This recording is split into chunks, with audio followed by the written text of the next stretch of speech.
အားလုံးမင်္ဂလာပါ ဘုရားသခင်ရဲ့ဂျေဇုတော်အပေါင်းကိုညီတို့ချီးမွမ်းလျက်အကြီးမြတ်ဆုံးသောဘုရားကိုအားရပါရချီးမွမ်းကိုးကွယ်ဖို့ရောက်ချင်းစီတိုင်းကိုဖိတ်ခေါ်ချင်ပါတယ် ကျေးဇူးတင်ပါတယ်ကျွန်တော်ဒီနေ့မှာအတူတကွဖခင်ရဲ့မျက်မှောက်တော်ထဲမှာအတူတကွဒီကပတ်တော်မှာကျွန်တော်ဘာသာရေးရာရှိတော်လည်းပဲကျွန်တော်ဒီဆိုင်ကမှာနေတဲ့အခါမှာအလုပ်ရှင်းကြပါလေအားလုံးပါရှိတော်သူပေါင်းကိုရောအားချီးမွမ်းတာကိုတော်ချီးမွမ်းတယ်များကပောင်းရည်ဖြင့်တစ်ခုလုံးပြန်နေစေအရှိတဲ့နောက်တောင်ပြောင်းဘယ်လဲတိုင်းတောင်တမ်းတိုင်းချူဝေးတယ်များကပောင်းရည်ဖြင့်တစ်ခုလုံးပြန်နေစေအောင်ကြည့်နေအောင်ကြည့်တဲ့ချောင်းရောက်ခဲ့ပြီးဟဲ့ဘာလဲအားလဲတုံးခဲ့ပြီးဟဲ့ကောင်းရဲ့မလုံးရောက်ခဲ့ပြီးဟဲ့တောင်းရတဲ့ရရှိခဲ့ပြီးဟဲ့လက်ရှိတောင်းတာကျွန်တော်စကားလေးမချမရအောင်ရသွားတယ်ရောက်ချင်တဲ့ကားကိုပဲဝမ်းရောက်ချင်တဲ့တွေ့တော့ပဲဟောလို့ရောက်ညောအရန်လဲကြောက်စရာလဲကောင်းတယ်အရန်လဲရီလဲရီရတယ်ပေါ့နော်တချို့ကျွန်တော်ရှေ့ကကားတွေဆိုရင်ဟိုဘက်ကလာတဲ့ကားကိုဝင်ဖို့လုပ်နေတယ်ပြန်ကွေအဲ့လိုမျိုးကျွန်တော်နောက်ရတယ်တာရီချင်တယ်အဲ့လိုမျိုးပေါ့နော်ဦးကြောင်ဖြစ်နေတာပေါ့နော်ဆိုတော့အဲ့လိုမျိုးကျွန်တော်အဲ့ကားမောင်းတဲ့ခါ9နာရီလောက်9နာရီဝန်းကျင်ပေါ့နော်ကျွန်တော်ဗါလဲကျွန်တော်ကျွန်တော်ရဲ့ဗါလဲမြေပုံကကျွန်တော်ကိုကြွေခိုင်းတယ်ဖြစ်ချင်တော့အဲ့နေမှာခါတိုင်းဆိုရင်ကားလမ်းအလယ်မှာဆိုရင်သူကကြွေမဲ့သူတွေကနည်းနည်းဘယ်လိုပြောမလဲအလွတ်ရှိရလေလမ်းကအဲ့ကားမရှိဘူးအဲ့လမ်းမရှိဘူးဒါပေမဲ့ကျွန်တော်ဝင်ခိုင်းနေတယ်ကျွန်တော်ဝင်မဲ့လမ်းလည်းဖြစ်နေတယ်ဆိုတော့ဟိုဘက်ကလည်းကားလာတော့ကျွန်တော်စောင့်နေတယ်မိုးလဲရွာတော့ဆိုစောင့်နေနေအဲ့ချိန်မှာရုတ်တက်ကွာလည်းမတီးဘူးအဲ့ချိန်မှာအနောက်ကနေတုံဆိုရကျွန်တော်တရားကတိုက်လာတာပေါ့နော်ဆိုတော့ဟာတကယ်ဖခင်ရဲ့ကျေးဇူးတော်ပေါ့နော်ဖခင်ရဲ့ကွယ်ကာချင်းဟာနေ့ရက်စဉ်တိုင်းမှာကျွန်တော်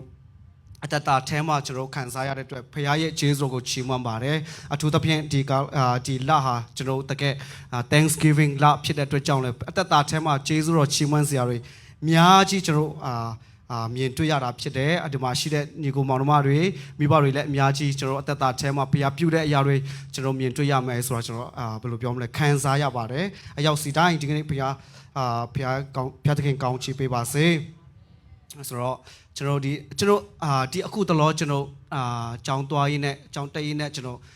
စဉ်းစားကျွန်တော်အရင်အများတိုင်းစဉ်းစားတဲ့အရာတစ်ခုရှိတာဖြစ်တယ်အဲ့ဒီအရာကဘာလဲဆိုတော့ကျွန်တော်ရူတာရဲ့အတ္တတာအားဖြင့်ကျွန်တော်သူ့ရဲ့တခန်းလုံးကိုကျွန်တော်ဖိုက်ရင်နဲ့ကျွန်တော်စဉ်းစားတဲ့အခါမှာဒီနေ့ကျွန်တော်ရဲ့အတ္တတာထဲမှာဘယ်အရာကကျွန်တော်ကိုပေါ်ပါစေတယ်လဲဘယ်လိုအနာရစေတယ်လဲဆိုတဲ့အရာကိုကျွန်တော်အများတိုင်းစဉ်းစားတဲ့အခါမှာအဲ့ဒီအရာကဘာလဲဆိုတော့ဂျေဇုတော်ထဲမှာမိကိုတက်ချင်းဂျေဇုတော်ထဲမှာခိုလုံတက်ချင်းခိုလုံတဲ့အတ္တတာကကျွန်တော်ကိုပေါ်ပါစေတာဖြစ်တယ်ဟာလေလုယာအာမင်ကျွန်တော်တခါလေခက်အလုံးဒီနိုင်ငံမှာနေတဲ့အခါမှာကျွန်တော်အလုံးရပါတယ်ပင်ပန်းဆိုတာကျွန်တော်ကျောင်းတစ်ဖက်အလုံးတစ်ဖက်စသဖြင့်ကျွန်တော်လှုပ်ရှားရတယ်တချို့ဆိုရင်လည်းတနေ့ကုန်အချိန်ပြည့်အလုံးလုပ်ရတယ်အဲ့လိုမျိုးအခြေအနေအမျိုးမျိုးရှိတယ်ဒါပေမဲ့ဂျေဇုတော်ထဲမှာမိခိုပြီးတော့ဂျေဇုတော်ကိုဘယ်လိုပြောမလဲအမိတကယ်ပြုတ်ပြီးတော့ဂျေဇုတော်ထဲမှာခိုလုံတဲ့အခါမှာအဲ့ဒီဂျေဇုတော်ကကျွန်တော်ကိုပေါ်ပါစေတယ်လန်းဆန်းစေတယ်ဘယ်လိုပြောမလဲအနာရဆိုတာနဲ့ကောင်းချီးမင်္ဂလာကိုခံစားစေတာဖြစ်တယ်အာမင်ဒါကြောင့်ဒီကနေ့မှာကျွန်တော်ခွန်အားပေးခြင်းတဲ့အရာက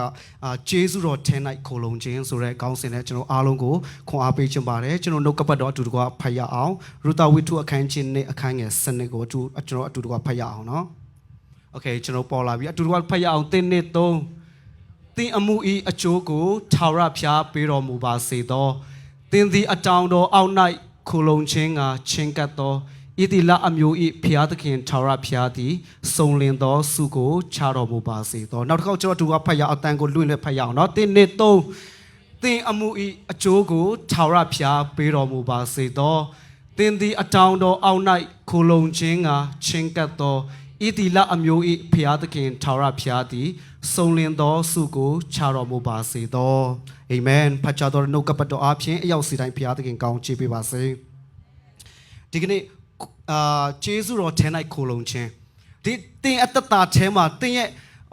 ရက်တီချင်းတင်ရွေးချယ်ချင်းခိုလုံချင်းကကျွန်တော်အသက်တာထဲမှာအင်မတန်မှအရေးကြီးတာဖြစ်တယ်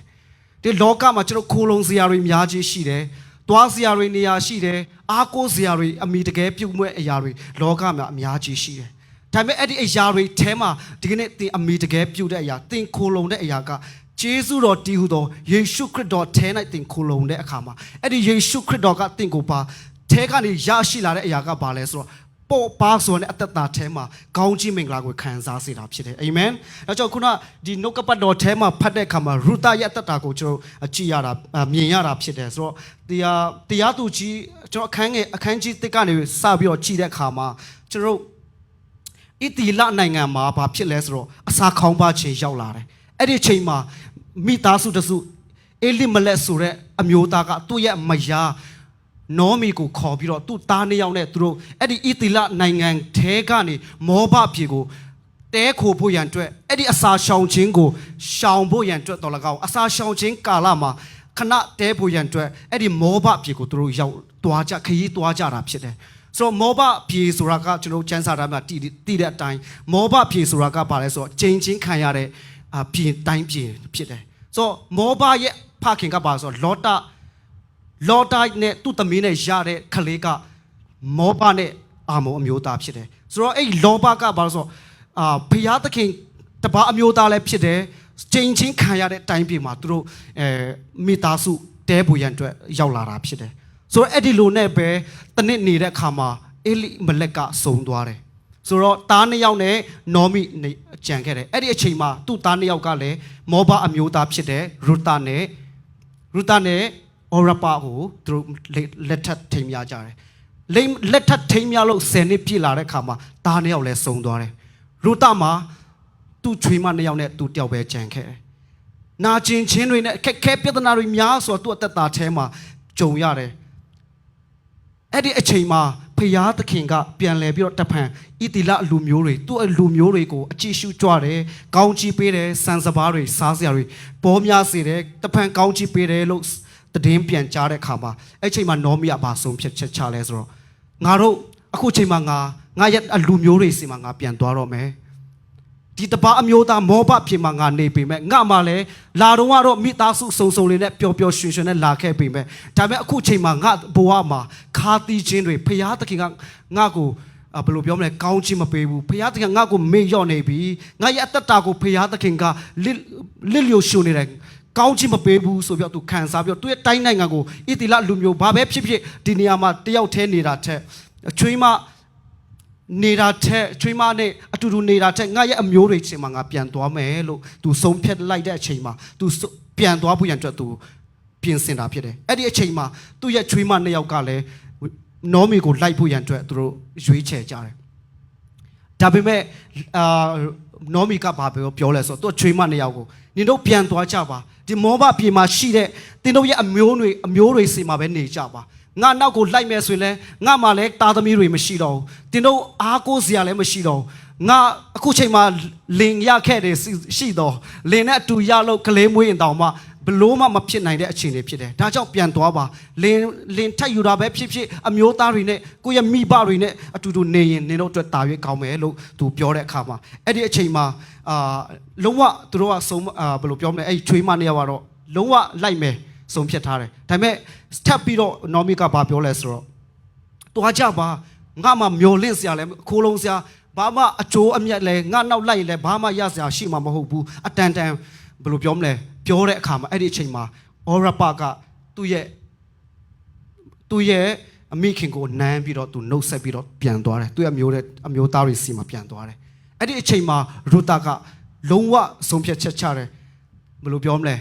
ငါလုံးဝနောက်မဆုပ်ဘူးငါအမျိုးသားတွေစီမှာမောဘပြေမှာငါပြန်မသွားတော့ဘူးသူ့တခင်ကိုဘာပြောလဲဆိုတော့ရူတာအခန်းကြီး1အခန်းငယ်16မှာရူတာကကျမဒီကိုရောကိုမစွန့်ပါရစေနဲ့နောက်တော်တော့မလိုက်ပဲပြန်သွားစိတ်ချင်းကမပြုတ်ပါနဲ့ကိုရောသွားလေရာတော့ကျမလိုက်ပါမည်ကိုရောအိတ်လေရာ၌ကျမအိတ်ပါမည်ကိုရောအမျိုးဒီကျမအမျိုးကိုရောဖျားဒီကျမဖျားဖြစ်ပါစေ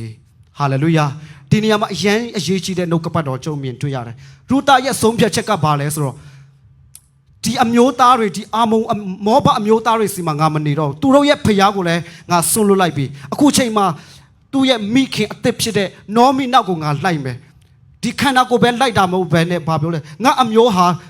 ာတင်းအမျိုးဟာငါအမျိုးဖြစ်ပါစေတင်းကိုးကွယ်တဲ့ဖျားအသက်ရှင်သောဣတိလအမျိုးအဖျားဟာကျွန်ုပ်ကိုးကွယ်သောအသက်ရှင်သောဖျားဖြစ်တယ်ဆိုပြီးဆုံးဖြတ်ချက်နဲ့သူရောက်လာတဲ့အခါမှာဒီကနေ့ဒီနေရာမှာသူ့ရဲ့အသက်တာကိုပြောင်းလဲခြင်းအစာပြုလာတာဖြစ်တယ်ဟာလေလုယာဒီကနေ့တဲ့သက်တာထဲမှာခိုးလုံစရာများကြီးရှိတယ်ဒီသူသွားမယ်ဆိုရင်အနောက်ပြန်လှည့်မယ်သူရဲ့မောဘဖြေကိုသူပြန်သွားမယ်ဆိုရင်သူ့အမျိုးသားချင်းတွေနဲ့ပျော်ပျော်ရွှင်ရွှင်မိသားစုစုံစုံလင်လင်နဲ့သူနေကောင်းနေရလိမ့်မယ်ဒါပေမဲ့ဘာမှမျောလင့်စရာမရှိတဲ့ဒီမုတ်ဆိုးမနောက်ကိုလိုက်ဒါကလူအမြင်မှာလိုက်တာဖြစ်ပေမဲ့သူ့ရဲ့ဆုံးဖြတ်ချက်ကဘာလဲဆိုတော့တင်ကိုးခွေတဲ့အသက်ရှင်တဲ့ဣတိလမျိုးဟာကျွန်တော်ကိုးခွေသောဖခင်ဖြစ်ပါစေသူဆုံးဖြတ်တဲ့အခါမှာဒီကနေ့ဖခင်သခင်ကိုဂျေဇုတော်ထဲမှာသူ့အသက်တာကိုခိုးလုံလိုက်တဲ့အခါမှာဒီကနေ့သူ့ရဲ့အခြေအနေကပြောင်းလဲသွားတာဖြစ်တယ်ဟာလေလုယာဒီအသက်တာထဲမှာဒီကနေ့ခိုးလုံစရာများကြီးရှိတယ်ဒါပေမဲ့အဲဂျေဇုတော်တည်တော်ယေရှုခရစ်တော်ထဲမှာတင်ခိုးလုံတဲ့အခါမှာဒီကနေ့ကျွန်တော်အရင်ဒီမှာခွန်အားရတဲ့အရာကဘာလဲဆိုတော့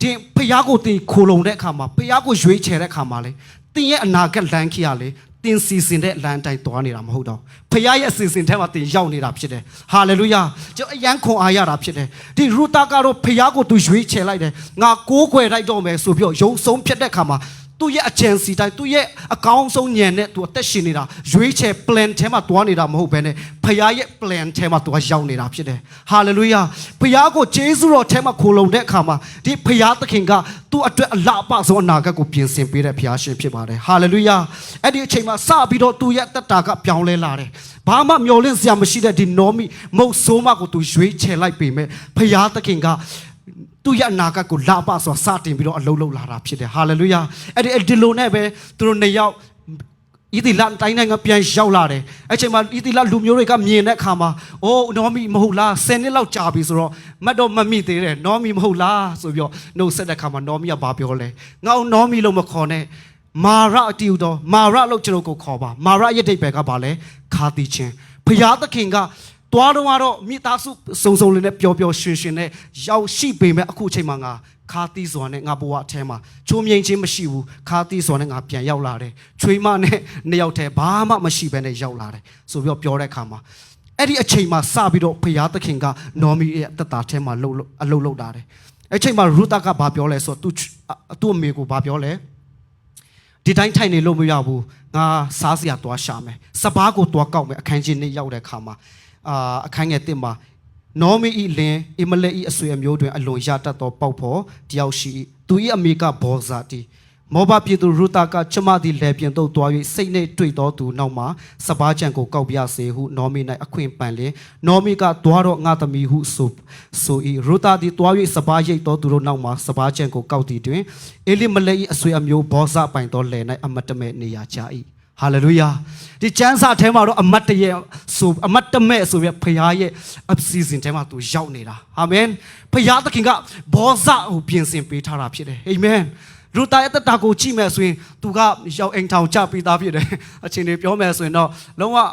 အစစ်မဟုတ်တော့အစစ်မဟုတ်တော့ဒါပေမဲ့သူအတွက်အကောင်းဆုံးဘုရားသခင်ကလုံးဝအစစ်ကိုပြင်ဆင်ထားတာအစစ်ပဲမဟုတ်ဘူးတကယ်ဣတိလတိုင်းတိုင်းမှာနာမည်ကျော်စောတဲ့လုံးဝစီးစိမ်ဥစ္စာကျွဲဝတဲ့ဘောဇကိုဘုရားသခင်ကပြင်ဆင်ထားတာဟာလေလုယာဒီအသက်တာထဲမှာဘုရားမျက်မှောက်တော်ထဲမှာတင်ကိုးကွယ်လို့ဘုရားဗိမာန်တော်ထဲမှာလူတွေကတော့တင်ကောင်းမောင်းလိုက်ပါလားဒါတာတော့ဘုရားကြောင့်တက်နေမဲ့စားဝင်ကောင်းမောင်းလိုက်ရင်ဒီလောက်ရမယ်100 200ရမယ်ဒါစားတော့နင်ဘုရားကြောင့်စံတဲ့ဘုရားဝတ်ပြုတ်ကိုးကွယ်မဲ့အစားနင်အလုတ်သွားလိုက်ပါလားတနာရီ30လောက်ရမယ်တွက်လိုက်ရင်အများကြီးရမယ်ပြောကောင်းပြောလိုက်မယ်ဒီနေ့ကျွန်တော်ပြောချင်တယ်ဘုရားကိုဦးစားပေးလိုက်တယ်ဂျေဇုတော်ထဲမှာခိုလုံဖို့ရန်အတွက်တင်ဆုံးဖြတ်ကြတဲ့ကဘုရားရှင်ကတည့်အတွက်အကောင်းဆုံးပြင်ဆင်ထားတာအာမင်တင်သွားမဲ့လမ်းတခါလေတော့ကျမ်းစာထဲမှာတော့အမတ်တမဲ့ဆိုပေမဲ့ဒါအမတ်တမဲ့မဟုတ်ဘူးဘုရားသခင်အကွက်ရွှေ့နေတာသူ့ရဲ့ plan ထဲမှာသွားနေတာဖြစ်တယ်အာမင်အဲ့ချိန်မှာဘောဇရဲ့လေကွက်ထဲမှာရူတာကအမတ်တမဲ့ရောက်လာတာဟာလေလုယာဟာလေတော့ဖြစ်နေဆိုအရန်ခေါ်အားရလို့ကျွန်တော်ဆိုဒီနှုတ်ကပတ်တော်ကိုတပတ်လုံးကျော်စင်စားရင်းနဲ့အရန်ဘုရားရဲ့ကောင်းမြတ်ခြင်းကိုခံစားရင်းနဲ့ကျွန်တော်မျက်ရည်တော်ကြားတယ်ဆိုတော့အဲ့ဒီမှာဘောဇရဲ့ပိုင်တဲ့လေထဲမှာရောက်လာဘောဇကဘလောက်သူတော်ကောင်းဖြစ်တယ်လဲဆိုရင် ဘောဇာကတကယ်သူ့မှာဘယ်လိုပြောပိုင်ဆိုင်ထားတဲ့လက်ကွက်တွေအများကြီးရှိတယ်အလုတ်သမားတွေလည်းအများကြီးရှိတယ်အဲ့ချိန်မှာဘောဇာကသူထိုအခါဘောဇာဒီဘက်လင်မြို့ကလာ၍ထာဝရဘုရားသည်တင်တို့နဲ့အတူရှိတော်မူပါစေတော်ဟုရိတ်တော်သူတို့အားဆိုလျင်သူအမြဲတမ်းသူ့ရဲ့အလုတ်သမားတွေပေါ်မှာမေတ္တာစေတနာနဲ့ဘုရားသခင်ဟာတင်တို့နဲ့အတူပါရှိပါစေအမြဲတမ်းနှုတ်ဆက်လိမ့်ရှိတယ်အဲ့ချိန်မှာသူ့ရဲ့အလုတ်သမားတွေပါပြောဆိုကိုတော်ဟာတဲ့ဘုရားသခင်တာ၍ကောင်းချီးပေးပါစေလို့အမြဲတမ်းဆုံးဖြတ်တယ်ဆိုတော့အခန်းငယ်၈ကိုရောက်တဲ့အခါမှာဘောဇာဒီရုတာကိုခေါ်၍သူကရုတာကသူ့ရဲ့လေကွက်ထဲမှာစပားတွေကောက်နေပြီကျွန်တော်ဒီမှာတချို့တော်တွေတိလားမသိဘူးကျွန်တော်ဆိုငယ်ငယ်တုန်းကတိတယ်ကျွန်တော်ကလေးမျိုးမှာနေတဲ့ခါမှာကျွန်တော်လေစပားတွေစိုက်တယ်ဆိုတော့စပားတချို့ဆိုရင်အဲ့လိုမျိုးလေကွက်မရှိတယ်ကျွန်တော်ကလေကွက်ရှိတယ်ဆိုတော့စပားရိတ်ပြီးသွားပြီဆိုရင်အမှတချို့ဆိုရင်ခရစ်စမတ်တော့ရောက်ခါနေပြီဆိုရင်တချို့ကသူခရစ်စမတ်မှာတုံးဖို့မဟုတ်ဖို့စသဖြင့်သူရှာရင်းနဲ့စပားလေးတွေသူတို့လာကောက်ကြအဲ့လိုမျိုးရှိတယ်ဆိုတော့အဲ့လိုမျိုးပဲစပားကြံတွေဥမာသူတို့ရိတ်တဲ့ခါမှာသူတို့ရိတ်ပြီးလို့တခါတလေတပင်နှစ်ပင်စပားတွေကြံတတ်တယ်ကြားတတ်တယ်ပေါ့နော်အဲ့ဒါတွေကောက်ဖို့ရန်အတွက်ရောက်လာရူတာကအဲ့ဒါတွေကောက်ရင်းနဲ့ကောက်တဲ့အခါမှာအဲ့ချိန်မှာဘောဇာကသူ့ကိုမြင်သွားတယ်ဒီလူကဘယ်သူလဲဆိုစသဖြင့်ပြောတဲ့အခါမှာခန်းငယ်ရှင်းမှာဘောဇာဒီရူတာကိုခေါ်၍ငါသမီးအခြားသောလေတို့တွား၍စပားကြံကိုမကောက်နဲ့ဤအရ၌မထွက်ပဲငါချုံမတို့၌မြေဝဲလျက်နေတော့သူတို့ရိတ်သောလေကွက်ကိုကြည်မှတ်၍သူတို့နောက်၌လိုက်လောလူလင်လို့သည်တင့်ကိုမနောက်ရှက်ရမည်အကြောင်းငါမှထားပြီးရေငတ်သောအခါအိုးထားရသို့တွား၍လူလင်ခတ်သောရေကိုတောက်တော်ဟုဆိုလေ၏ဟာလေလုယာဒီရူတာကသူဘာမှမဆိုင်ပါဘူးဒီဘောဇာနဲ့သူတပါးမျိုးသားဖြစ်တယ်ဘာမှလင်လည်းမရှိဘူးဘာမှဘယ်လိုပြောမလဲအတ္တတာထဲမှာကိုရစရာမရှိတဲ့လုံးဝဆင်းရဲနှုံချတဲ့အတ္တတာဖြစ်တယ်ဒါပေမဲ့ဘောဇာကသူ့ကိုမြင်တဲ့အခါမှာဘယ်လောက်ပြောလဲဆိုတော့ငါသမီးတခြားလဲမှာမတော်နဲ့ဒီမှာကောက်ပါပြီးတော့အဲ့ဒီလူသူ့ရဲ့အလုတ်သမားတွေကမနောက်ရှက်ဖို့ရန်အတွက်ငါမှာထားတယ်ရေငတ်တော့အခါအိုးထားရတော့တွား၍ရေကိုတောက်ပါကျွန်တော်အရန်ခွန်အားရတယ်အဲ့ရဖတ်တဲ့အခါမှာဖခင်ရဲ့ကောင်းမြတ်ခြင်းကိုအရန်ခံစားတယ်သူဖခင်ကိုခိုလုံတဲ့အခါမှာဖခင်ကျေးဇူးတော်ထဲမှာကျွန်တော်သက်ရှင်တဲ့အခါမှာလေလုံနေပေမဲ့ဒီဖခင်တက်တာဆိုတာနဲ့ပင်ပန်းဆိုတာလှုပ်ဆရာမလို့ပဲကောင်းချီးခံစားရတာသူခတ်ဆရာမလို့ပဲနဲ့လူလင်တွေခတ်ပြီးသားရေကိုတွားတောက်ရုံပဲအာမင်အာမင်အဲ့ဒါကဖခင်ရဲ့အဲမှာခိုလုံခြင်းရဲ့အသက်တာဖြစ်တယ်ဒါလေကျွန်တော်အသက်တာထဲမှာပင်ပန်းဆိုတာလှုပ်တယ်ကျွန်တော်ဆိုရင်လည်းအခုတော်လှုပ်ဖြစ်တယ်ပေါ့နော်အိုးတော်ဒီတော်ကျွန်တော်ဆရာမတို့ဆိုရင်ကျွန်တော်ရောက်ပြီဆိုတော့အိပ်ပြီအဲ့လိုမျိုးပေါ့နော်ဒါလေအရန်စ조사မိတဲ့အချိန်ရှိတယ်ဒါပေမဲ့ဒီနှုတ်ကပတ်တော်ကိုဖတ်တဲ့အခါမှာအိုးကျေးဇူးတော်ထဲမှာခိုလုံခြင်းကဘလောက်အမနာရတယ်လဲလုံနေပေမဲ့ခေါင်းချင်းမင်္ဂလာကကိုလှုပ်ဆရာမလို့ပဲနဲ့ဒီကကျွန်တော်အတွက်ဘုရားသခင်ကလူတွေပြင်ဆင်ထားတယ်ဒီနေ့သူကဘာမှမတက်ဆိုင်တဲ့ရူတာဖြစ်တယ်သူဆိုရင်လုံးဝစပားကိုအေးဆေးပဲသူကောက်နေတာဒါပေမဲ့တထေးက boss ကမြင်နေတာဒီအသင်ကိုဘုရားသခင်ကောင်းချီးပေးခြင်းပဲဘုရားကျေးဇူးတော်ထဲမှာတင်သွားပါတင်ရဲ့ boss ကအသင်ကိုကောင်းချီးပေးမှာဖြစ်တယ်အာမင်ဘုရား boss ကအသင်ကိုမြင်တဲ့အခါမှာတင်အတွက်လမ်းတွေအများကြီးပြင်ဆင်ထားမှာဖြစ်တယ်အာမင်ရှာကို boy ဆိုရင်နော်သူလုံးဝပြောစရာမလိုဘဲနဲ့လှဆတွေတိုးလာတာအဲ့လိုမျိုးပေါ့နော်လုံးဝဘုရားရဲ့ကျေးဇူးတော်ထဲမှာခိုလုံတဲ့အခါမှာကျေးဇူးတော်ထဲမှာတွာလာတဲ့အခါမှာဒီကနေ့အဲ့ဒီအရာကလေတင်ပြင်ဘယ်လောက်ပဲတင်စ조사စရာမလိုဘူးဖခင်သခင်ကတင်အတွက်ကောင်းချီးတွေပြင်ဆင်ထားတာဖြစ်တယ်အာမင်ဆိုတော့ပြီးတော့ဆက်ဖတ်တဲ့အခါမှာအခန်းငယ်7ကျွန်တော်ခုနဖတ်တဲ့အရာပေါ့နော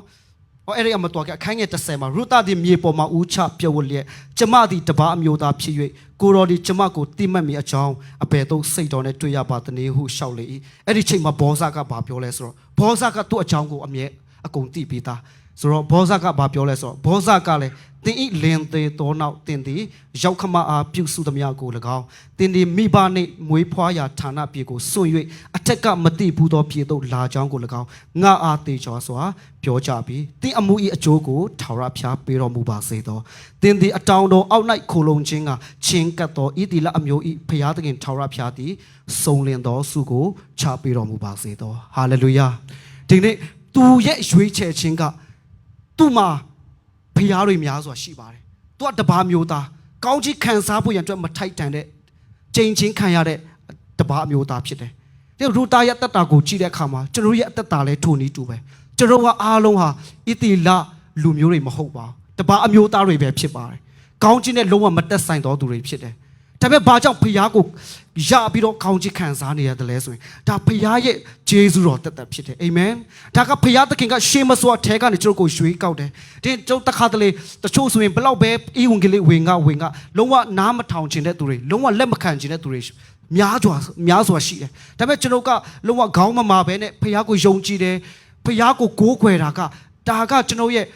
조사လို့လည်းမဟုတ်ဘူးဂျေဇုတော်ကမအစာပေးလို့ဖြစ်တယ်အာမင်ဒါကြောင့်ဖခင်ကိုတီးလာတဲ့အခါမှာကိုးကွယ်လာတဲ့အခါမှာယုံကြည်စွာနဲ့ဂျေဇုတော်ထဲမှာအမိပြုတ်လိုက်မိခိုးလုံလိုက်တဲ့အခါမှာထိုအရာကကျွန်တော်တို့ကိုကောင်းခြင်းမင်္ဂလာခံစားစေတာဖြစ်တယ်အာမင်ကျွန်တော်ရဲ့အသက်တာမှာကြည့်မယ်ဆိုရင်ကျွန်တော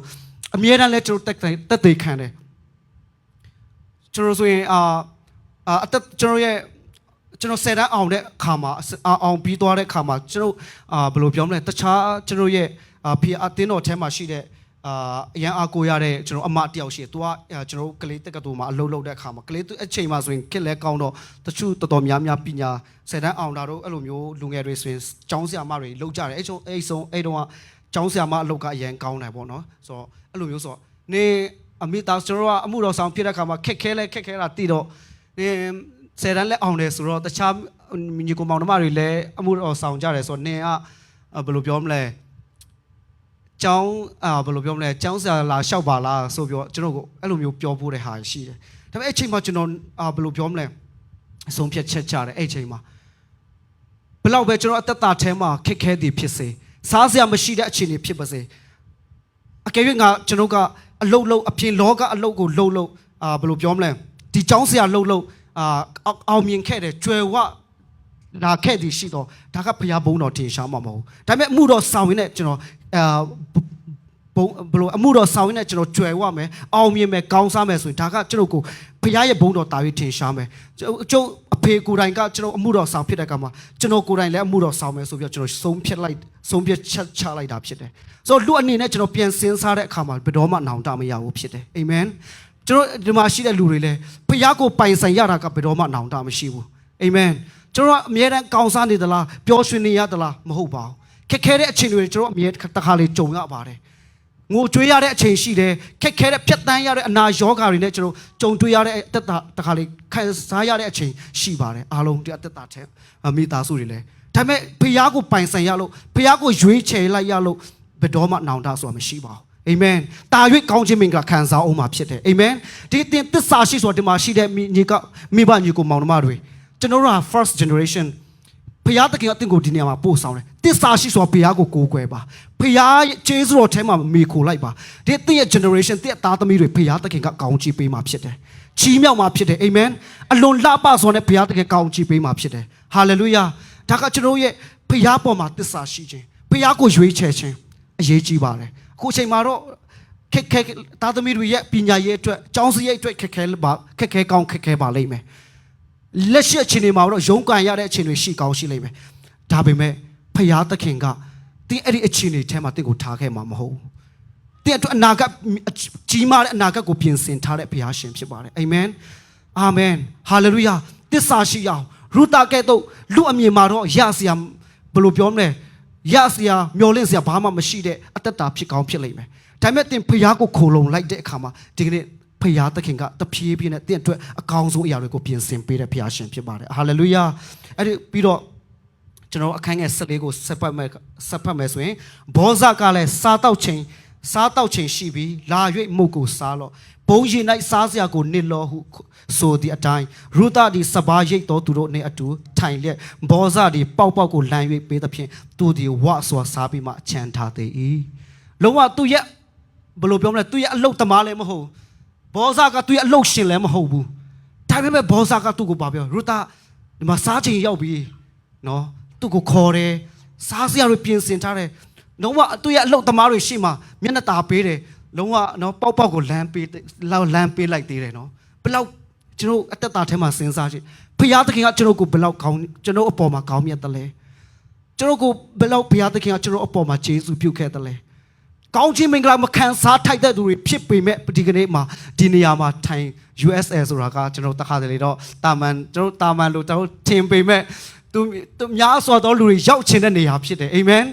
ကျွန်တော်ဆိုရင်တခါမစင်းစားမိဘူးကျွန်တော်လည်းတခါကားဆဆမောင်းတဲ့အချိန်အဲ့တုန်းကကြောရမရှိသေးဘူးဆိုတော့ကျွန်တော်တခါသူ့ဗာလဲဘယ်နေရာတော့အဲ့ Walmart လာမတူတူအဲ့ဗာလဲဟိုတော့ဟာငါတို့ US မှာခေါင်းမောင်းတယ်ဆိုတာနဲတဲ့အစင်မဟုတ်ဘူးနော်ဆိုတော့ကျွန်တော်အဲ့လိုပြောတော့ကျွန်တော်အဲ့အချိန်မှာပို့တော့ခံစားရသေးတယ်ဟုတ်တယ်ဒီ USA မှာကျွန်တော်ရောက်တာပဲမဟုတ်ကားတွေပဲကိုပိုင်ကားတွေပဲမောင်းပြီးတော့တကယ်ကောင်းကြည့်ပါခံစားရဆိုတကယ်ဟုတ်တယ်ပေါ့နော်ကျွန်တော်ဒီနေရာကျွန်တော်တခါတလေတော့ဒီမှာရှိတဲ့အခါမှာဘာမှဖခင်ရဲ့ကောင်းချီးမင်္ဂလာမခံစားသလိုဆိုရှိတဲ့အချိန်ရှိတယ်ဒါပေမဲ့တေးချပြန်စဉ်းစားလိုက်မယ်ဆိုရင်အခုချိန်မှာကျွန်တော်မြန်မာပြည်မှာရှိနေမယ်ဆိုရင်ဘယ်လောက်တုံလို့စရာကောင်းလဲဘယ်လောက်ကြောက်စရာကောင်းလဲအပြင်သွားရင်တောင်မှမလုံခြုံတဲ့အခြေအနေမျိုးအစိုးရပဲဖြစ်ဖြစ်အရက်သားပဲဖြစ်ဖြစ်တခိုးတွေကလည်းများဆိုတော့များကြောက်စရာတွေအခြေအနေများစေရှိတယ်ဒါပေမဲ့ကျွန်တော်ဒီနေရာမှာအလုပ်သွားလိုက်ပြားချောင်းသွားလိုက်ထိုင်လိုက်စားလိုက်အဲ့လိုမျိုးပေါ့နော်ကျွန်တော်ရေခက်တက်တာမှာဆရာတွေများစွာတော့ဆရာတွေပြောတယ်လို့ရေခက်တက်တာဖွင့်လိုက်မယ်ဆိုရင်ကြိုက်တာစားလို့ရတယ်ဒီလောက်ဘုရားသခင်ကကျွန်တော်ကိုကောင်းချီးပေးတာပြန်စင်းစားတဲ့ခါမှာဒီအခုဖေဘလောက်ဖျားရှင်ကောင်းမြတ်တယ်လေဟာလေလုယာဒါကြောင့်ကျွန်တော်ဖျားရှင်ကောင်းမြတ်ပါတယ်ကျွန်တော်3ချိန်ဝန်ခံရအောင်နှလုံးသားထဲကပြောရအောင်1 2 3ဖျားရှင်ကောင်းမြတ်ပါတယ်ဖျားရှင်ကောင်းမြတ်ပါတယ်ဖျားရှင်ကောင်းမြတ်ပါတယ်အာမင်ဖျားရှင်ကတကယ်ကောင်းမြတ်တဲ့ဖျားရှင်ဖြစ်ပါတယ်အာမင်ဒီကနေ့ကိုနဲ့ထိုက်တန်တဲ့အရာတွေပဲရမယ်ဆိုရင်နော်ရူတာကသူနဲ့ထိုက်တန်တာကမုတ်ဆိုးမပဲတလုံးမုတ်ဆိုးမနဲ့ပဲဘဝနီကုံချုပ်မဲ့ရူတာဖြစ်တယ်ဒါပေမဲ့ဖျားကိုခိုလုံလိုက်တယ်ဂျေဇုတော်ထဲမှာခိုလုံလိုက်တဲ့အခါမှာဒီနေ့ဖျားသင်ကသူ့အပေါ်မှာဘယ်လောက်ကောင်းမြတ်တယ်လဲအာမင်အကောင်းဆုံးတွေပြင်ဆင်ထားတဲ့ဖျားရှင်ဖြစ်တယ်ကျွန်တော်တင်အောင်ဆရာကြီးရဲ့တက်တာထဲမှာကျွန်တော်အားလုံးတက်တဲ့ခိုင်ချက်အများတန်းကြားတယ်လို့ပေါ့သူဆိုဘယ်လောက်ခက်ခဲတယ်လဲဆိုရင်မမွေးခင်မှာသူ့ရဲ့ဖေဆုံးသွားတယ်ကိုနဲ့အရွယ်မှာသူမိခင်ထပ်ဆုံးတဲ့အခါမှာဘယ်လိုပြောမလဲခက်ခဲမလဲနော်မိဘမရှိတဲ့အတ္တတာမိဘမဲ့ကလေးအနေနဲ့ကြည်ပြင်းခဲ့ဒါပေမဲ့အဲ့ဒီအခြေအနေထဲမှာသူကအားမငယ်ပဲနဲ့အသက်မရှင်ပဲနဲ့သူကဖျားကိုတိလာတဲ့အခါမှာဖျားကိုဆုံးဖြတ်ချက်ချပြီးတော့သူ့ရဲ့နှလုံးသားထဲမှာဖျားကိုဆုံးဖြတ်ချက်ပြီးငါဒီဖျားကိုကိုးကွယ်မယ်ဒီဖျားကိုပဲငါအားကိုးမယ်သူဆုံးဖြတ်ချက်ချလိုက်တဲ့အခါမှာဒီနေ့လူအမြင်မှာတော့မိဘမဲ့ကလေးလေးဘာမှသူ့အနာဂတ်အတွက်အမောင်းတွေဖုံးလွှမ်းတဲ့အတ္တတာဖြစ်ပေမဲ့ဒီကနေ့အဲ့ဒီအခြေအနေအားလုံးကိုပြောင်းလဲစေပြီးအခုအချိန်မှာလူတွေများစွာအတွက်ဝိညာဉ်ဖခင်လူတွေများစွာကိုကူညီမဆပေးတော့တင်းအုပ်ဆရာကြီးအဖြစ်ဘုရားသခင်ကအကောင်းချီးပေးတာဖြစ်တယ်ဟာလေလုယာဒီကနေ့တင်းရဲ့ဘုရားသခင်ကလေတင်းရဲ့အနာဂတ်တင်းရဲ့အတိတ်မှာတင်းရဲ့အတိတ်မှာဘာဖြစ်ခဲ့တယ်လဲဘုရားစိတ်ဝင်စားတင်းဘယ်လိုအခြေအနေကနေတင်းရောက်လာတယ်လဲဘုရားစိတ်ဝင်စားတင်းယုံကြည်သလားသူ့ကိုအမေပြုတ်သလားဂျေဇုတော်ထဲမှာတင်းတွာလာသလားဘုရားသခင်အဲ့ဒါကိုစိတ်ဝင်စားတာဖြစ်တယ်တင်ဖျားကိုရွေးချယ်လိုက်တဲ့အခါမှာအဲ့ဒီဂျေဇုတော်ထဲမှာတင်ခိုလုံတဲ့အခါမှာဖျားသခင်ကတင်အတွက်အနာဂတ်တွေအကောင်းဆုံးပြင်ဆင်ထားတာဖြစ်တယ်ကျွန်တော် background တွေကျွန်တော်အတ္တတွေမျိုးသောအခြေအနေတွေရှိကောင်းရှိလိမ့်မယ်ခက်ခဲတဲ့အခြေအနေဘယ်လိုပြောမလဲမိဘမဲ့အနေကြီးပြင်းလာတဲ့လူတွေများစွာရှိကောင်းရှိလိမ့်မယ်ဒါပေမဲ့ဖျားသခင်ကအဲ့ဒီအခြေအနေကိုစိတ်ဝင်စားပဲနဲ့တင်အနာဂတ်ကိုစိတ်ဝင်စားတဲ့ဖျားရှင်ဖြစ်တယ်အာမင်ဟာလေလုယာဒါကြောင့်ခုနရူတာရဲ့အတ္တတာထဲမှာပြောသလိုလုံးဝသူနဲ့မသက်ဆိုင်တဲ့ဘောဇာကသူ့ကိုမျက်နှာတာပေးတယ်သူရဲ့အလုတ်သမားတွေလည်းမဟုတ်ဘူးဘာမှသူနဲ့မသက်ဆိုင်တဲ့ရူတာကိုမျက်နှာတာပေးသလိုဒီဖျားသခင်ကတင့်ကိုကောင်းချီးပေးနေတာဖြစ်တယ်ဒီဖျားသခင်ကတင့်ကိုပြောနေတာဖြစ်တယ်တင့်ကိုကောင်းချီးပေးခြင်းတယ်ချီးမြှောက်ခြင်းတယ်ဒါပေမဲ့ကျွန်တော်တို့ဘက်ကဂျေဇုတော်ထဲမှာဟုတ်တယ်ကိုတော့ကျွန်တော်စ조사ရင်ကျွန်တော်စ조사နိုင်တဲ့လောက်တော့ရလိမ့်မယ်ကျွန်တော်လုံမယ်ဆိုရင်တော့ကျွန်တော်လုံနိုင်တဲ့လောက်ပဲရမယ်ဒါပေမဲ့ကျွန်တော်ရဲ့လှုပ်ခြင်းကျွန်တော်စ조사ခြင်းပေါ်မှာအသက်မရှင်တော့ဂျေဇုတော်ထဲမှာကျွန်တော်ခုံလုံလိုက်မယ်ဂျေဇုတော်ထဲမှာအမိပြုလိုက်မယ်အဲ့ဒီဖျားကိုပဲကျွန်တော်ရွေးချယ်မယ်လို့တင်ဆုံးဖြတ်ချက်ချတဲ့အခါမှာတင်မမျော်လင့်နိုင်တဲ့ကောင်းချီးမင်္ဂလာပဲဘုရားသခင်ပြင်ဆင်ထားမှာဖြစ်တယ်ဟာလေလုယာဒီအခုချိန်မှာတင်မျော်လင့်အနာဂတ်မှာဒီလိုငါပြင်ဆင်ထားတယ်ငါဒီအလုပ်ကိုလုပ်မယ်ဆိုရင်ငါဒီလောက်ရမယ်စသဖြင့်တင်ပြင်ဆင်ထားတဲ့အနာဂတ်မှာရှိကောင်းရှိလိမ့်မယ်ဒါပေမဲ့အဲ့ဒီအရာတွေလည်းကောင်းပါတယ်ဒါပေမဲ့ဖျားသခင်ကိုခိုးလုံပါဖျားကိုပဲပြောပါဖျားနဲ့အချိန်ယူပါဖျားသခင်နဲ့ပဲတွားပါဒီဖျားသခင်ကအကောင်းတာ၍ကောင်းတဲ့အရာတွေကိုပြင်ဆင်ပေးမှာဖြစ်တယ်ဟာလေလုယာအဲ့ပြီးတော့အခန်းငယ်15မှာစပါးကြံကိုကောက်ချင်းကထသွားသောအခါဘောဇသည်လူလင်တို့အားထိုမိမသည် ကောက်လိုင်းစုထဲမှာကြံသောစပါးကိုကောက်သိမ်းပါစေအရှက်မကွဲကြနဲ့ရိတ်ပြီးသောစပါးအချို့ကိုလည်းသူ့အဖို့ချထားလော့ကောက်ယူပါစေအပြစ်မတင်ကြနဲ့ဟုမှာထား၏ဟာလေလုယာသူရဲ့ဘောဇာကသူ့အလုပ်သမားတွေကိုပြောလဲသူ့ကိုအရှက်မကွဲနဲ့အရှက်မကွဲစေနဲ့သူအေးစိတ်ကောက်ပါစေသူ့အတွက်တောင်မှဘာလို့လဲစပါးတွေကိုလုံးဝမတိမတာချထားဘယ်လိုပြောမလဲမတိဘဲနဲ့ချထားတာမဟုတ်ဘဲနဲ့မတိမတာချလိုက်ပါလို့ပြောတာဖြစ်တယ်အစတုန်းကတော့သူကောက်တုန်းကတော့သူတို့ကြခဲ့တဲ့အရာတွေကောက်ရတယ်အခုချိန်မှာမဟုတ်တော့မတိမတာလေးမတိဟန်ဆောင်ပြောများချအဲ့လိုမျိုးပေါ့နော်ဖခင်သခင်ကကောင်းချီးပေးတဲ့ခါမှာတကယ်လုံးဝကောင်းချီးမင်္ဂလာတွေသူမျောလင့်တာထက်ဖခင်သခင်ပြင်ဆင်ထားတာဖြစ်ပါတယ်အာမင်ဟာလေလုယာဒါကြောင့်ကျွန်တော်ရူတာရဲ့အသက်တာကိုကြည့်တဲ့အခါမှာတကယ်ဖခင်သခင်တင့်ရဲ့အသက်တာကိုပြောနေတာဖြစ်တယ်တို့ USA နိုင်ငံမှာဟုတ်ပါတယ်အလုပ်လုပ်တဲ့နိုင်ငံဖြစ်တယ်တင်စ조사နေတယ်တင်ရုန်းကန်နေတယ်ညအိတ်လုံးဝဘယ်လိုပြောမလဲအိတ်မပျော်လောက်အောင်နိချိုက်ဆိုအိတ်မပျော်လောက်အောင်တင်ရဲ့အခက်ခဲတွေအတွက်အတင်းအကျွေးတွေအတွက်အိမ်ဖို့ကားဖို့အကျွေးတွေအတွက်တင်ပူပန်စိုးရိမ်နေတယ်ဖခင်သခင်တည်တယ်အာမင်ဖခင်သခင်ကတည်နေတယ်တင်စိုးရိမ်ပူပန်နေတယ်ဒီအကျွေးတွေဘယ်လိုရှင်းရမလဲအိတ်လည်းမပျော်တင်စ조사နေတယ်တင်ဖခင်သခင်ကပြောတယ်အဲ့ဒီအရာတွေနဲ့ပဲစိုးရိမ်ပူပန်ပြီးတော့အသက်မရှင်နဲ့ဖခင်ကိုစားလိုက်ပါအာမင်ဂျေဇုတော်ထဲမှာခိုလုံလိုက်ပါဂျေဇုတော်ထဲမှာအသက်ရှင်ပါဖခင်ပြုတ်မဲ့နမိတ်လက္ခဏာတွေဖခင်ပြုတ်မဲ့ကောင်းခြင်းများကိုမျှော်လင့်ပါဖခင်ပြုတ်ပေးမယ်ဖခင်ပြင်ဆင်ပေးမယ်ဆိုတဲ့အရာကိုပဲယုံကြည်စိတ်ချပြီးတော့ဒီဖခင်ရဲ့အသက်တာကျွန်တော်အသက်တာကိုဖခင်ရဲ့အထဲမှာကျွန်တော် 100% ကျွန်တော်ယုံကြည်စိတ်ချစွာနဲ့ကျွန်တော်အသက်ရှင်ဖို့အရေးကြီးတာဖြစ်တယ်အာမင်ကျွန်တော်တင်အောင်ဆရာကြီးပြန်ပြောမယ်ဆိုရင်သူဆိုရင်အမှုတော်ဆောင်ဖို့ရန်အတွက်ဆုံးဖြတ်ချက်ချတဲ့ခါမှာဆိုရင်လည်းအဓိကနှုတ်ကပတ်တော်အပြင်ဖျားရဲ့စကားပြောခြင်းလည်းများစွာရှိပါတယ်ဒါပေမဲ့အဓိကသူ့ရဲ့ဆုံးဖြတ်ချက်ပါလဲဆိုတော့ဘူမူဘထုဖြစ်တယ်ဘူမူဘထုနဲ့ဖျားတကယ်သူ့ကိုစကားပြောတယ်တခါလေကျွန်တော်တို့ကလေဘူမူဘထုလို့ဘယ်လိုပြောမလဲခြေစုံပြစ်ဝင်လိုက်ဖို့ရန်အတွက်အရန်ခက်ခဲတယ်တခါလေကျွန်တော်ရဲ့အခက်ခဲတွေလည်းအဲ့လိုပဲဟာငါနည်းနည်းလုံးမယ်ကျွန်တော်နည်းနည်းလုံးမအဆင်ပြေမယ်စသဖြင့်ကျွန်တော်ရဲ့ဘယ်လိုပြောမလဲအကျွေးတွေမှစပါကျွန်တော်ရဲ့အခက်ခဲတွေဟာငါဒီလိုနည်းနည်းမှလုံးမအဆင်ပြေမှာပေါ့စသဖြင့်ကျွန်တော်ကမလွတ်ချနိုင်ဘူးဒီလွတ်ချလိုက်ပါအာမင်ဖခင်ကိုစုယုံကြည်စိတ်ချပြီးတော့ဖခင်ထဲမှာယုံကြည်လက်ဘယ်လိုလွတ်ချလိုက်တဲ့အခါမှာဒီကနေ့ကျွန်တော်အခုဆရာကြီးပြောတဲ့အရာတွေလွတ်ချလိုက်ဆိုတဲ့အရာတွေလည်းပို့ပြောသဘောဘယ်လိုပြောပေါက်လာတယ်အရင်ခံစားလာတယ်ပြီးတော့အနာရချင်းနဲ့ကောင်းကြီးခံစားနေရတယ်ဆိုတာလေတကယ်နှုတ်ကပတ်တော်ထဲမှာဒါတွေကတကယ်စစ်မှန်တဲ့နှုတ်ကပတ်တော်ဖြစ်တယ်တော်များလူတွေကတော့နားမလည်နိုင်ဘူးဒါပေမဲ့ကျွန်တော်တဖြည်းဖြည်းနဲ့သဘောပေါက်လာတဲ့အခါမှာဂျေဇုတော်ထဲမှာသဘောပေါက်လာတဲ့အခါမှာအယံမှန်တာဖြစ်တယ်ဒါစစ်မှန်တဲ့နှုတ်ကပတ်တော်ဖြစ်တယ်ဆိုတော့လွတ်ချလိုက်ဆိုတဲ့အရာဆိုရင်ကျွန်တော်ပြီးခဲ့တဲ့ကျွန်တော်ရန်ကုန်မှာဆရာတယောက်ကဘာပြောလဲဆိုတော့အရန်ကောင်းကြီးဖြစ်တယ်အဲ့ဒါဘာလဲဆိုတော့လွတ်ချလိုက်ဆိုတဲ့အခါမှာမောရှေရဲ့အသက်တာထဲမှာသူဘာပြောလဲဆိုတော့ဟုတ်တယ်အဲ့ဒီအချိန်မှာဟေရုမင်းကြီးကဣတိလလူမျိုးတွေရဲ့မွေးဖွားလာတဲ့နနှစ်အောက်ကလေးတွေကိုသူတတ်ဖို့ရန်အတွက်အမိန့်ပေးတယ်အဲ့ဒီအချိန်မှာတော့မောရှေလည်းဖြစ်မွေးလာတဲ့အခါမှာလုံးဝမောရှေရဲ့အခြေအနေကိုကြည့်မယ်ဆိုရင်လုံးဝအသက်ရှင်စရာလမ်းကြောင်းမရှိဘူးဒါပေမဲ့သူ့ရဲ့မိခင်ကနောက်ဆုံးဖွက်စရာလည်းမရှိတော့ဘူးသူအသက်နဲ့ရှိပြီဆိုတော့ငိုပြီဆိုရင်ထိရလဲအစင်မပြေဖွက်စရာလဲဖွက်ဖို့လဲအရင်ခက်ခဲသွားပြီလေဆိုတော့အဲ့ချိန်မှာသူနောက်ဆုံးဘာလို့ဆိုပကတ်လေးလုတ်ပြီးတော့အဲ့ဒီပကတ်ထဲမှာကလေးကိုထည့်ပြီးတော့သူလွတ်ချလိုက်တယ်ကိုရောပဲတာဝန်ယူလိုက်တော့လွတ်ချလိုက်တဲ့အခါမှာဖခင်သခင်ကတာဝန်ယူတာဖြစ်တယ်တင်းရဲ့ခက်ခဲတွေတင်လွတ်ချလိုက်ပါအာမင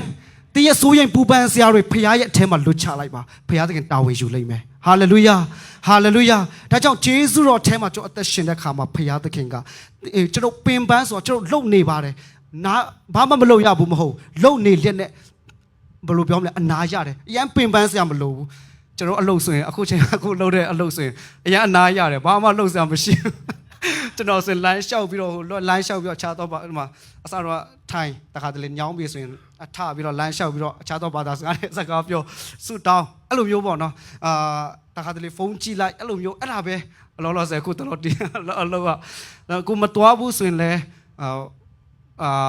ပတ်စံမရမှာဆိုလို့တားပြီးတော့လက်ပတ်တော့ထိုးလိုက်တယ်အဲ့လိုမျိုးပေါ့နော်ဆိုအဲ့လိုမျိုးပေါ့နော်တိုင်အတ္တထဲမှာဘယ်လိုပြောမလဲခုနကဘယ်လိုကျွန်တော်တို့ကဘယ်လိုပြောမလဲ ကျေးဇူးတော်ထဲမှာတွာလာတဲ့အခါမှာတခါလေလှုပ်ရပေမဲ့ဝမ်းမြောက်ခြင်းပြည့်နေတယ်ငြိမ်သက်ခြင်းပြည့်နေတယ်ပင်ပန်းစွာလှုပ်ရှားမရှိဘူးမလိုဘူးဖခင်သခင်ကကောင်းကြီးခံစားစေတယ်ဟာလေလုယာဒါကဘာလဲကျေးဇူးတော်ထဲမှာအမိပြုခြင်းကျေးဇူးတော်ထဲမှာခိုလုံခြင်းဖြစ်တယ်ဟာလေလုယာဟာလေလုယာဒါကြောင့်ဒီကနေ့တဲ့အသက်တာထဲမှာကျွန်တော်အများကြီးမတွားတော့ဒီဒါနဲ့ပဲအဆုံးသတ်မယ်ဆိုတော့ဒီအသက်တာထဲမှာကျွန်တော်ခိုလုံစရာတွေအများကြီးရှိတယ်ယခုချိန်မှာသင်ဆုံးဖြတ်ဖို့ပဲဖြစ်တယ်ကျေးဇူးတော်ထဲမှာခိုလုံလိုက်ပါတင်းရဲ့ဆိုးရိမ်ပူပန်စရာတွေအခက်ခဲပြဿနာတွေကိုလွတ်ချလိုက်ပါဖခင်တာဝန်ယူမယ်ဆိုတော့ယုံကြည်စိတ်ချပါအာမင်ဒီတင်မမျော်လင့်နိုင်တဲ့ကောင်းချီးမင်္ဂလာတွေရူတာကဲ့သို့ဒီနေ့သူဟာသူ့တတအမှန်ဖြစ်သူရဲ့တတအမှန်ကတော့ဘာလို့ပြောမလဲမဟုတ်ဆိုမှတယောက်ဖြစ်မဲ့အခြေအနေဖြစ်တယ်ဒါပေမဲ့သူ့ရဲ့ရွေးချယ်ခြင်းကအသက်ရှင်တော်ဖခင်ကိုသူရွေးချယ်တယ်သူနဲ့အတူတူအော်ရပါကတော့သူ့အမျိုးသားစီမှာသူပြန်သွားတယ်သူ့အမျိုးတွေစီမှာပြန်သွားတယ်သူတို့ရဲ့ကိုးကွယ်နေကြရုပ်ထုတွေပဲသူလောကအရာတွေကိုပဲသူရွေးချယ်တဲ့အခါမှာနှုတ်ကပတ်တော်ထဲမှာလုံးဝသူ့ရဲ့နာမည်လည်းမရှိတော့ဒါပေမဲ့ရူတာကဖခင်ကိုရွေးချယ်တယ်ခက်ခဲပေမဲ့မျောလင့်စရာနောမီကိုကြည့်လိုက်မယ်ဆိုရင်တော့ဒီမုတ်ဆိုးမှာဘာမှမျောလင့်စရာမရှိဘူးရှိသမျှလည်းကုန်ပြီဒါပေမဲ့ဖခင်ကိုရွေးချယ်တဲ့အခါမှာဖခင်ကသူ့ရဲ့တတကိုတာဝန်ယူတယ်အကောင်းဆုံးဘောဇတိဟုသောဖခင်ဘောဇကိုဖခင်သခင်ကပြင်ဆင်ပေးတာဖြစ်တယ်ဟာလေလုယာဒါကြောင့်တခါတလေကျွန်တော်ယုံကြည်သူအသက်တာထဲမှာတခါလေကျွန်တော်ငယ်ငယ်ကလေးကစ조사ရမယ်လုပ်ရမယ်စသဖြင့်တုန်တင်တဲ့အရာတွေရှိတယ်ဒါတော့ပိုင်းကျွန်တော်တိလာတဲ့အရာကဘာလဲဆိုတော့ကျွန်တော်က조사ခြင်းပေါ်မှာကျွန်တော်ရက်တည်တာမဟုတ်ဘဲနဲ့ကျွန်တော်ရဲ့ဖြစ်ခြင်းအမှန်ကကျွန်တော်ဖျားတာဖြစ်တယ်ဂျေဇုတော်ထဲမှာကျွန်တော်အသက်ရှင်ဖို့ပဲဖြစ်တယ်ကျွန်တော်ဒီ CFN ဆရာကကျွန်တော် 1FN ကျွန်တော် youth pastor ကဘာပြောလဲဆိုတော့ကျွန်တော်အဲ့ဒါကတကယ်ကျွန်တော်ကိုစကားပြောတယ်အဲ့ဒီအရာကဘာလို့ဆိုတော့ကျွန်တော်တခါလေကိုယ့်ရဲ့ဖြစ်ခြင်းတွေကိုတခါလေကိုဒီဒါလုံးမှကိုယ့်ရဲ့ဖြစ်ခြင်းကတိုးမြင့်လာမယ်စသဖြင့်ကိုဒါလုံးမှကောင်းကြီးရမယ်စသဖြင့်ကိုယ့်ရဲ့စ조사မှုအပေါ်မှာကိုယ့်ရဲ့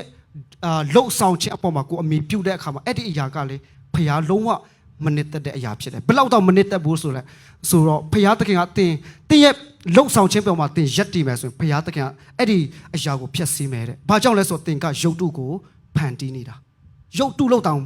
သူကပြောတာဖြစ်တယ်။အဲ့ချိန်မှာအော်ဟုတ်တာပဲ။တခါလေကျွန်တော်အသက်တာထဲမှာကိုစ조사မှုအပေါ်မှာကိုကောင်းကြည့်ရမယ်။ကိုရဲ့လှုပ်ဆောင်ခြင်းအပေါ်မှာစ조사မှုအပေါ်မှာကိုရဲ့ဖြစ်ခြင်းကပြောင်းလဲလာမယ်။တန်ဖိုးရှိလာမယ်လို့တခါလေတင်တဲ့အရာကလေဘုရားသခင်ကဘာလို့မြင်လဲဆိုတော့ရုပ်ထုလို့မြင်တာဖြစ်တယ်။ဘာကြောင့်လဲကိုကဖျားကိုကိုးစားတဲ့အတ္တတာထဲကနေကိုရဲ့စ조사မှုအပေါ်မှာကိုရွေးချယ်လိုက်လို့အဲ့ဒါကရုပ်ထုဖြစ်တယ်။အာမင်။နားလည်လားမသိဘူး။အဲ့ဒါကကျွန်တော်ကိုအများကြီးတည်ဆောက်စရာဖြစ်တယ်ကောင်းချီး။အိုးဟုတ်တာပဲ။ကျွန်တော်ရဲ့လှုပ်ဆောင်ခြင်းပေါ်မှာတွားမဲ့သူတွေမဟုတ်ဘဲနဲ့ကျွန်တော်ရဲ့ဖြစ်ခြင်းအပေါ်မှာယေရှုခရစ်တော်အဖြစ်သင်ကဘယ်သူလဲ။ယေရှုခရစ်တော်အဖြစ်သင်ဟာဖြောင့်မတ်တော်သူဖြစ်တယ်။ကောင်းချီးခံစားတော်သူဖြစ်တယ်။ဖခင်ရဲ့သားအမွေအစားအမွေခံဖြစ်တယ်ဆိုတာကိုကျွန်တော်နားလည်သဘောပေါက်ပြီးတော့ယုံကြည်ခြင်းနဲ့